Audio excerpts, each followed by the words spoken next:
Hello প্রিয় দর্শক বন্ধুরা, সবাই কেমন আছো? আশা করছি সবাই ভালো আছো এবং সব সময় ভালো থাকো। কিন্তু হাজারো ভালো থাকার মাঝে সবারই অন্তরে জেগে আছে কষ্টের অনুভূতি।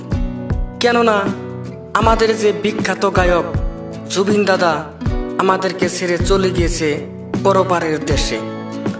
ওনাকে দেখার জন্য প্রায় 20 লক্ষ দর্শকরা ওনার বাড়িতে ভিড় করতেছে। কারণ আমাদের জুবিন দাদা এতটাই নরম হৃদয়ের মানুষ ছিলেন যে ওনাকে হারিয়ে পুরো ইন্ডিয়াটাই দুঃখ প্রকাশ করতেছে। আশা করছি তোমরাও জুবিন দাদার জন্য দোয়া করবে এবং জুবিন দা যেন এখানে যেরকম হাসি খুশি ছিল পরপারেও যাতে সেরকমই হাসি খুশি থাকতে পারে। তো প্রিয় দর্শকরা, তোমাদের জন্য সুস্বাস্থ্য কামনা করে আজকের ভিডিওটা এখানে শেষ করছি। সে পর্যন্ত তোমরা সুস্থ থাকো, ভালো থাকো। ধন্যবাদ।